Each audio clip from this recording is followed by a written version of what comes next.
Allah Subhanahu wa taala berfirman, A'udzu billahi minasyaitonir rajim. Ya ayyuhalladzina amanu kutiba alaikumus shiyam kama kutiba alal ladzina min qablikum la'allakum tattaqun. Yang bermaksud difardukan ke atas kamu berpuasa sebagaimana yang telah difardukan ke atas mereka yang terdahulu daripada kamu, mudah-mudahan kamu bertakwa.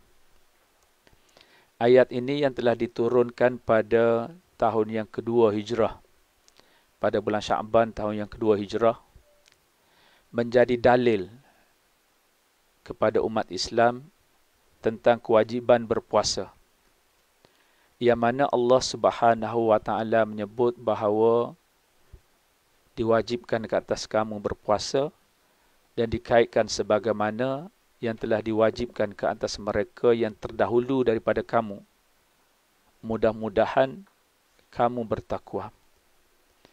Jadi kunci kepada ayat ini yang Allah SWT memfardukan kepada kita ialah supaya kita meningkatkan ataupun mencapai ketakwaan kepada Allah Subhanahu wa taala. Kita banyak mendengar, banyak belajar, terutamanya sejak daripada kecil-kecil kita belajar tentang kelebihan puasa, tentang kenapa difardukan puasa dan sebagainya. Yang banyak kita menyentuh soal untuk kita merasai bagaimana sukar, bagaimana susahnya di kalangan mereka yang miskin, tidak ada makanan dan sebagainya. Tujuan kita berpuasa untuk kita merasai kesusahan-kesusahan yang dialami oleh saudara-saudara kita yang tidak mempunyai makanan dan sebagainya. Dan mereka tidak mempunyai makanan bukan saja pada waktu siang hari, tapi juga pada waktu malam hari dan pada hari-hari yang seterusnya. Sedang kita berpuasa, latihan berpuasa kita ini untuk merasakan kesusahan mereka itu hanyalah sekadar berpuasa pada siang hari, kemudian pada malamnya kita dapat makan dengan nikmat yang Allah SWT berikan rezeki kepada kita dengan makanan yang cukup banyak.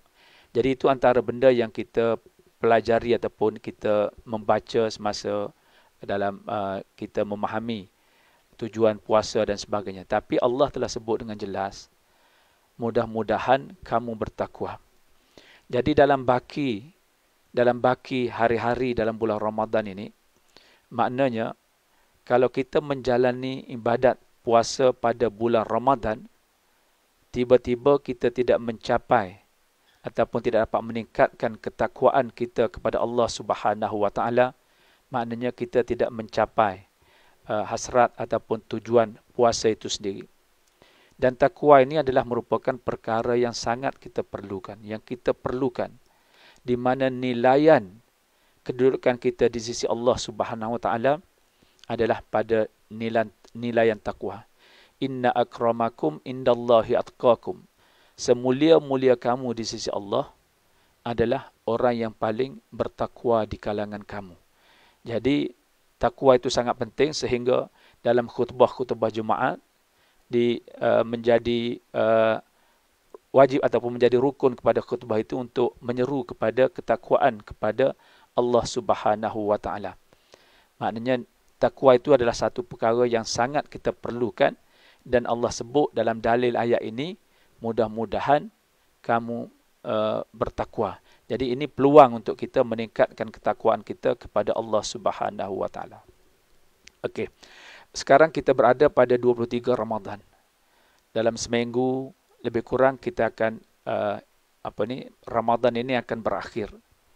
Dan kalau kita tengok kepada sunnah dan sirah sahabat-sahabat baginda Rasulullah sallallahu alaihi wasallam, apabila menjelang akhir-akhir Ramadan ini, saya tidak nak pergi dari segi apa yang mereka buat pada akhir-akhir Ramadan, cuma dari segi perasaan mereka bahawa mereka sangat bersedih pada akhir-akhir Ramadan ini, kerana Ramadan satu bulan yang sangat mulia ini, yang barakah, yang penuh dengan keampunan Allah SWT ini akan pergi meninggalkan.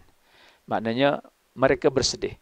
Jadi dalam usaha kita untuk merapatkan diri kita kepada Allah SWT, mana apa yang perasaan yang sama yang dirasai oleh junjungan besar kita Nabi Muhammad sallallahu alaihi wasallam adalah perasaan yang mesti kita turut merasai. Maknanya kalau tak datang pun perasaan sedih itu, kita kena cuba lahirkan, cuba menghayati supaya kita juga dapat merasai apa yang dirasai oleh junjungan besar kita Nabi Muhammad sallallahu alaihi wasallam dan juga sahabat-sahabat baginda. Memang tidak dinafikan kita pada akhir-akhir Ramadan ini, bagi kita masyarakat orang Melayu, Islam di Malaysia ni, bahkan mungkin di merata dunia juga, akhir-akhir Ramadan ini adalah masa yang sangat gembira kepada kita. Masa yang sangat gembira kepada ibu bapa. Biasanya sebelum daripada ni. Tapi mungkin sekarang ni musim COVID, mungkin ibu bapa pun dah bersedih sebab anak-anak tidak dapat balik dan sebagainya. Tapi pada kebiasaannya hari-hari raya sebelum daripada suasana COVID-19 ini adalah merupakan masa-masa gembira. Gembira nak buat kuih raya, gembira nak buat biskut raya, gembira nak bersih rumah, nak hias rumah dan sebagainya, gembira menyambut anak cucu untuk kembali beraya di kampung dan sebagainya. Masa ini adalah masa gembira kepada kita, sedangkan sunnah Nabi dan sirah para sahabat menunjukkan bahawa masa-masa ini adalah masa yang mereka bersedih dan mereka menggunakan kesempatan terbaik untuk mencari keredaan Allah Subhanahu wa taala dengan beramal pada malam hari dan berpuasa pada siang hari dan sebagainya. Jadi mudah-mudahan kita dapat mengamalkan apa yang ditunjuk oleh junjungan besar kita Nabi Muhammad sallallahu alaihi wasallam dan para sahabat sekalian. Muslimin muslimat hadirin dan hadirat yang dirahmati Allah sekalian. Dalam suasana ni kita lihat bagaimana Rasulullah sallallahu alaihi wasallam baginda bersedih apabila Ramadan ini akan berakhir. Tapi kita lihat baginda pula menyarankan supaya kita menyambut kegembiraan pada bulan Syawal. Yang mana sebagaimana yang kita faham daripada hadis Sayyidina Hasan yang menyebut bahawa Nabi Muhammad sallallahu alaihi wasallam mengarahkan kami, Sayyidina Hasan mengarahkan kami untuk memakai pakaian yang terbaik. Memakai pakaian yang terbaik yang kami miliki. Dan mengarahkan kami untuk mengenakan bau-bauan yang terbaik yang kami miliki pada 1 Syawal. Dalam usaha, maknanya untuk meraihkan kedatangan Syawal, kegembiraan menyambut Syawal, menyambut kejayaan menjalani ibadah pada bulan Ramadan, maknanya disambut dengan kegembiraan dan kesyukuran yang ditunjuk oleh junjungan besar kita Nabi Muhammad sallallahu alaihi wasallam. Muslimin muslimat hadirin dan hadirat yang dirahmati Allah sekalian. Jadi Syawal disambut dengan penuh kegembiraan dan kesyukuran. Mana bukan saja kegembiraan seperti mana kegembiraan yang kita selalu pada pandangan-pandangan biasa, mana kegembiraan kerana kejayaan menjalani ibadat Ramadan dan dengan penuh kesyukuran.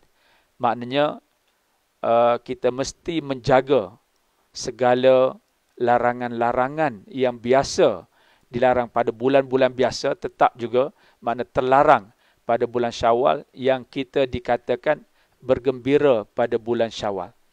Dan antara benda juga yang berlaku dalam masyarakat kita ni ialah pembaziran. Pembaziran. Sebagaimana yang kita maklum bahawa saya ni di Kementerian Pertanian, antara benda yang kita nak jaga ialah SSL. Kecukupan makanan. Kita nak jaga kecukupan makanan. Berapa banyak makanan yang dibazirkan pada setiap hari. Dan saya masih ingat laporan semasa di Kelantan, pembaziran yang berlaku dalam bulan Ramadan mungkin sebelum PKP lah, masa PKP ni dah tidak ada majlis makan colek dan sebagainya. Jadi sebelum daripada ini, pembaziran yang berlaku dalam bulan Ramadan lebih berganda berbanding dengan pembaziran yang berlaku pada bulan-bulan biasa. Jadi ini adalah merupakan satu kesilapan dalam masyarakat kita dalam menjalani ibadat puasa dan seterusnya dalam menjalani ataupun dalam menyambut satu Syawal, menyambut hari raya pada satu Syawal. Kita mesti mengelakkan daripada pembaziran. Satu Syawal disambut dengan gembira, kesyukuran dan melaksanakan segala kebaikan-kebaikan biasa yang diajar oleh Islam. Antaranya menghubung silaturahim, antaranya membantu orang miskin, antaranya memberi makan orang miskin dan sebagainya, bermaaf-maafan di antara satu sama lain. Semuanya ini adalah perkara-perkara yang diajar oleh Islam dan ditunjuk secara lebih penekanannya semasa menyambut Syawal oleh baginda Rasulullah sallallahu alaihi wasallam. Sebagaimana yang kita tahu dalam sunnah Rasulullah sallallahu alaihi wasallam, pada pagi satu Syawal ini baginda keluar ke kawasan yang lapang untuk melaksanakan solat sunat Idul Fitri di tanah lapang. Kemudian difahamkan bahawa beliau balik pada jalan yang berbeza. Pergi pada satu jalan dan balik pada jalan yang lain. Antara sebab-sebab kenapa pergi pada jalan yang lain dan balik pada jalan yang lain ialah dengan cara kita pergi pada jalan lain dan balik pada jalan lain, lebih ramai sahabat-sahabat, kaum kerabat, jiran tetangga yang dapat kita temui di tempat-tempat yang berbeza, di jalan-jalan yang berbeza. Jadi sampai begini pun mana diambil kira oleh junjungan besar kita Nabi Muhammad sallallahu alaihi wasallam dalam usaha untuk merapatkan silaturahim, terutamanya pada pagi satu Syawal itu. Jadi merapatkan silaturahim adalah di antara yang menjadi tajuk sebenarnya. Ini baru nak masuk tajuk. Yang menjadi tajuknya eratkan silaturahim di bulan Syawal. Jadi silaturahim adalah merupakan satu perkara yang sangat diberi penekanan oleh Islam. Dia bukan sekadar bulan Syawal, tapi pada setiap masa. Allah Subhanahu wa taala berfirman, "Wattaqullaha allazi tasaaluna bihi wal arham, innallaha kana 'alaikum raqiba." Dan bertakwalah kepada Allah. Ini takwa lagi.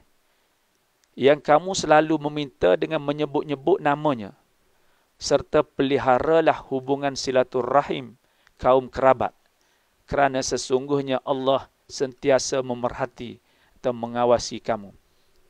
Di sini Allah mengaitkan ketakwaan dengan silaturahim.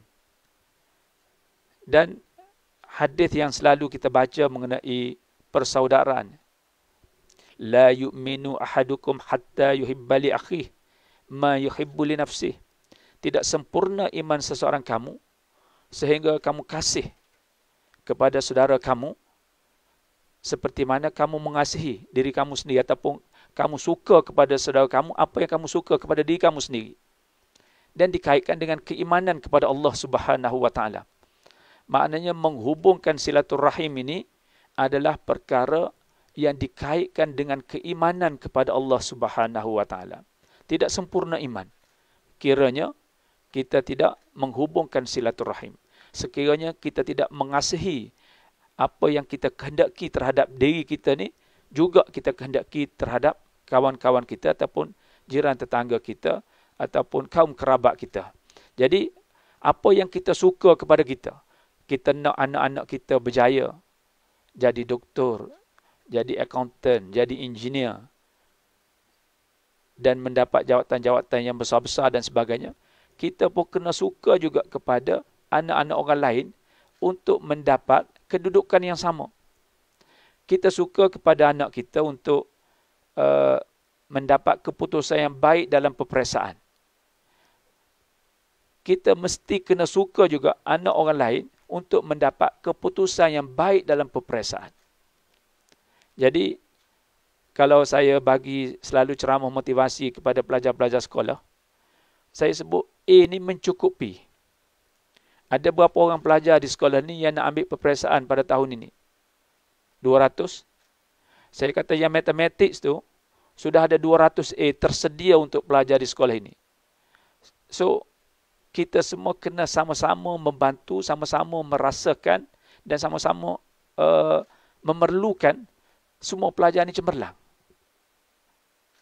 Kalau anak jiran kita terkena musibah seperti penagihan dadah dan sebagainya, kita mesti kena turut bersedih seperti mana kalau anak kita juga waliyazubillah mana terkena yang demikian. Mana inilah maksud tidak sempurna iman. Sekiranya kita tidak mengasihi saudara kita sebagaimana kita mengasihi diri kita sendiri. Jadi dalam konteks menyambut Syawal ini, silaturahim ini adalah merupakan satu perkara yang ditekankan. Kita saling maaf-memaaf di antara satu sama lain. Kita saling bantu-membantu di antara satu sama lain. Dan tidak terkecuali saling menasihati di antara satu sama lain. Saling menjaga rahsia di antara satu sama lain. Tidak memburukkan, tidak mengadu domba, tidak memfitnah dan sebagainya. Dan kalau ini dapat kita amalkan dalam seluruh kehidupan masyarakat, maka masyarakat ini akan menjadi masyarakat yang lebih aman, damai dan lebih selesa untuk kita semua. Ada apa lagi? Lama lagi. Okey. Jadi muslimin dan muslimat, hadirin dan hadirat yang dirahmati Allah sekalian.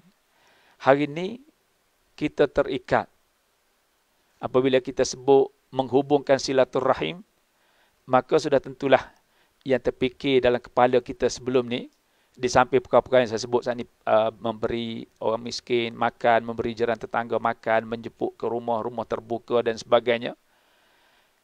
Perkara ialah ziarah menziarahi. Dan inilah perkara sekarang ini yang tidak dapat kita laksanakan. Bahkan bukan setakat menziarahi kaum kerabat yang jauh, tapi kaum kerabat dan jiran tetangga, tapi untuk kembali ataupun untuk balik ke kampung, untuk berhari raya dengan ibu bapa dan sebagainya pun, mana kita terhalang pada tahun ini disebabkan oleh COVID-19. Namun, muslimin dan muslimat, hadirin dan hadirat yang dirahmati Allah sekalian, Allah sentiasa membuka ruang. Allah selalu memberikan jalan keluar kepada kita. Allah selalu, apabila Allah SWT menyarankan supaya kita menghubungkan silaturahim, Allah SWT mesti membuka ruang yang memberi kemampuan kepada kita manusia ini untuk menghubungkan silaturahim. Dalam suasana, kita tidak boleh balik beraya. Ini tahun yang kedua. Kan? Kita tidak boleh balik beraya tahun yang kedua. Dan kalau boleh balik pun atas urusan-urusan kerja tertentu dan terpaksa berada di rumah pada hari raya, pun kita tidak boleh ziarah menziarahi, tidak boleh mengadakan rumah terbuka dan sebagainya. Jadi dari segi hubungan silaturahim yang selalu kita faham itu agak sukar untuk kita laksanakan. Tapi Allah SWT buka sekarang ni dengan media baru ni. Saya ni dah umur 60 tahun lebih. 60 tahun lebih ni, hampir, nak kata 24 jam tak adalah, tapi bahasanya kata 24 jam lah. Di handphone ni, menjawab mesej-mesej, membaca mesej dan sebagainya. Dan berapa banyak lagi, ucapan-ucapan selamat, salam Ramadan. Ni nak masuk salam Idul Fitri pula. Salam Ramadan pun masih belum terjawab. Bahkan saya ada ucapan tahniah di atas pelantikan sebagai timbalan menteri pun sampai ke hari ini masih tak terjumpa pun ada. Kadang-kadang kita cari nama-nama tertentu, tengok ada mesej. Itu saya ambil kesempatan ini, saya minta maaf kepada kawan-kawan, sahabat-sahabat yang ucap tahniah kepada saya dalam setiap pergerakan termasuk salam berapa kali, salam Idul Fitri dah berapa kali, salam Idul Adha dah, salam macam-macam salam tu yang tidak terjawab kerana memang terlalu banyak mesej-mesej yang kita terima yang terpaksa, mana dari sehari ke sehari kena lihat dan sebagainya. Jadi ini adalah merupakan apa yang saya nak sebut, ini adalah merupakan satu peluang kepada kita, mana walaupun kita tidak boleh ziarah secara fizikal, tapi kita masih boleh lagi memberikan ucapan-ucapan, menyampaikan nasihat-nasihat, mengalu-ngalukan saudara-saudara kita. Grup pun macam-macam grup. Grup cucu Haji Abu Bakar, grup anak ni, saya ada grup Abdullah pun ada, grup Abdullah. Jadi macam-macam grup ada, dan macam-macam media pula ada, bukan setakat WhatsApp, Telegram dan sebagainya, macam-macam hak anak muda lagi ramai.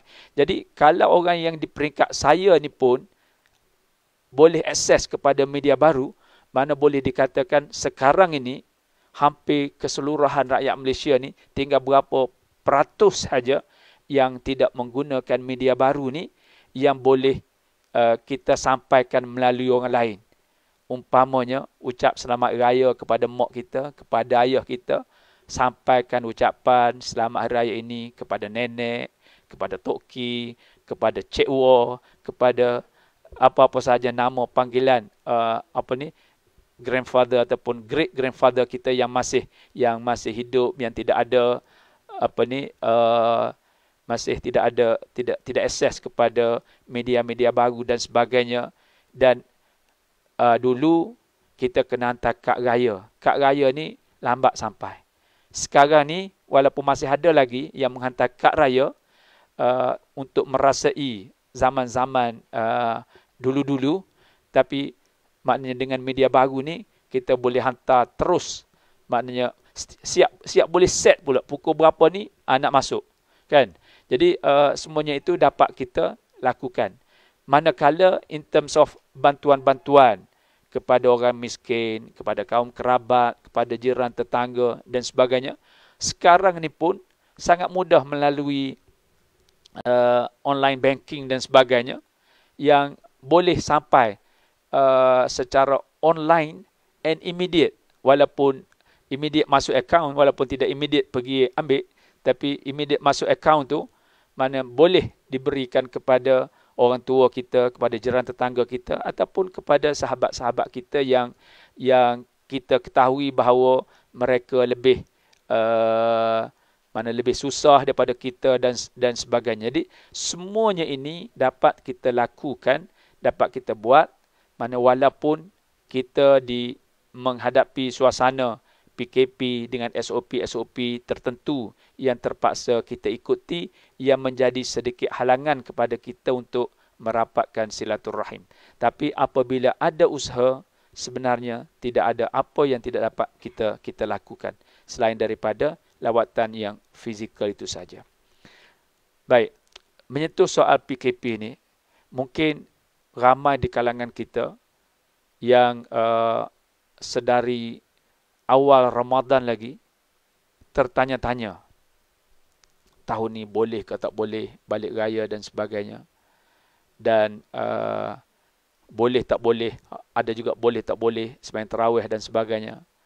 Ada peringkat pada awalnya boleh sembahyang tarawih, kemudian tak boleh sembahyang tarawih. Dan kita dengar macam-macam pandangan dalam media sosial. Macam-macam pandangan dalam media sosial. Yang marah macam-macam, marah kat mufti pun ada, marah kat menteri besar pun ada, marah kat exco pun ada, marah dekat menteri pun ada, macam-macam. Dan ada pula pihak mengambil kesempatan untuk mengapi-apikan supaya rakyat marah dan sebagainya. Dan dengan SOP-SOP pula yang kadang-kadang berubah-ubah SOP dan sebagainya, yang menyebabkan apabila batu api ataupun apabila mereka yang menghasut untuk membenci kerajaan ini, apabila mereka sebut kerajaan ini selalu tidak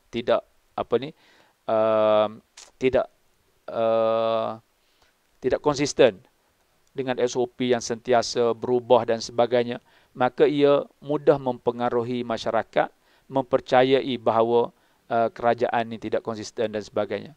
Namun apa yang nak sebut, apa yang dibuat oleh kerajaan Kenapa SOP yang sentiasa berubah? Kenapa tempat-tempat PKP, PKPP, PKPB dan sebagainya yang sentiasa berubah-ubah dan sebagainya? Adalah oleh kerana sayangnya kerajaan kepada rakyat. Sayangnya kerajaan kepada rakyat. Kerajaan boleh saja daripada awal mengadakan satu SOP, kemudian pakai SOP itu sahaja. Kerajaan pun tak payah nak bermesyuarat tiap-tiap hari untuk menentukan SOP baru, untuk mengambil tindakan-tindakan baru dan sebagainya. Tapi oleh kerana COVID-19 ini adalah merupakan perkara yang baru. Perkara yang baru. Dan banyak, hari ini kita dengar ada varian-varian, macam-macam varian. Mana perubahan-perubahan yang berlaku dalam maklumat-maklumat yang diterima oleh kerajaan mengenai virus-virus yang semakin nakal, semakin berbeza dan sebagainya. Jadi oleh kerana itu, kerajaan terpaksa apabila mendapat maklumat-maklumat baru dan sebagainya, kerajaan bertindak, kalau saya sebut, inilah kerajaan yang proaktif. Inilah kerajaan yang responsif. Inilah kerajaan yang bekerja. Yang aktif bekerja. Mana kena bermesyuarat setiap hari, kena buat keputusan-keputusan baru. Dan keputusan-keputusan ini dibuat mengambil kira untuk memberi kebaikan yang optimum kepada rakyat dari segi ekonominya, dan yang lebih utama juga dari segi nyawa ataupun keselamatan rakyat itu sendiri. Jadi perkara ini dibuat oleh kerajaan berubah-ubah. Kita tengok kerajaan yang terdahulu yang agak konsisten, tak berubah. Yang kerajaan 22 bulan. Kan? Bila COVID dah mula melanda di negara luar, ada saranan ataupun pandangan daripada pengamal-pengamal perubatan di Malaysia ini supaya menutup sempadan masa tu. Supaya menutup sempadan. Tapi kerajaan pada masa itu tidak responsif. Kerajaan pada masa itu tidak reaktif kepada suasana semasa.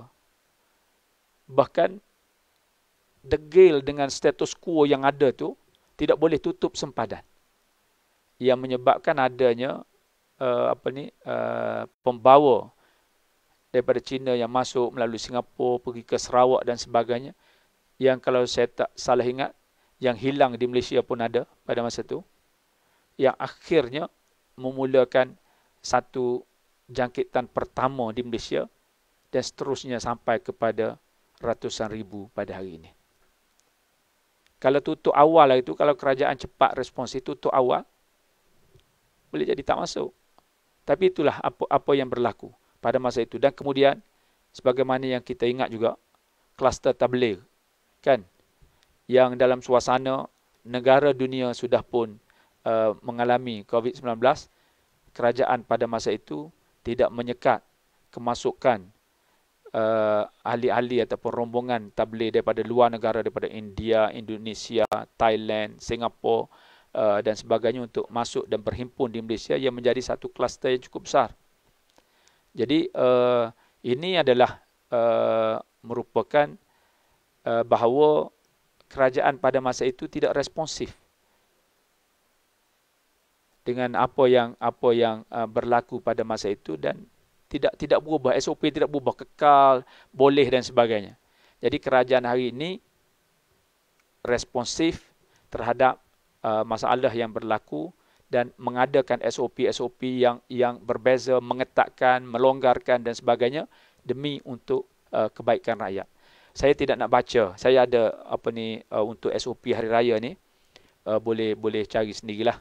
Mana di tempat-tempat yang berbeza, saya mengharapkan sangat supaya kita dapat mematuhi SOP yang telah ditentukan walaupun dalam usaha kita untuk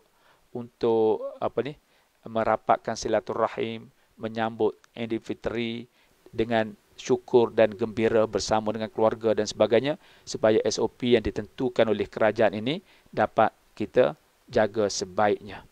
Dan bila sebut kerajaan yang prihatin tadi, walaupun dalam suasana PKP yang dikenakan oleh kerajaan, namun kerajaan banyak membantu rakyat dengan macam-macam peruntukan yang disebut, kalau kita ingat, prihatin, penjana, permai, pemerkasa, ratusan bilion yang telah dibelanjakan di luar daripada bajet biasa untuk membantu rakyat dalam menghadapi suasana COVID-19 dan melaksanakan PKP ini.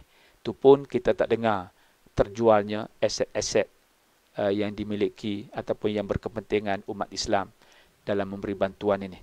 Kalau sebelum ni, belum zaman PKP COVID ni pun, sudah banyak aset-aset kita yang terjual. Jadi ini adalah merupakan satu perkara yang kita patut bersyukur dengan kerajaan yang ada pada hari ini yang sangat prihatin dan menjaga kepentingan umat Islam dan juga seluruh rakyat yang prihatin, yang inginkan keharmonian dalam negara ini.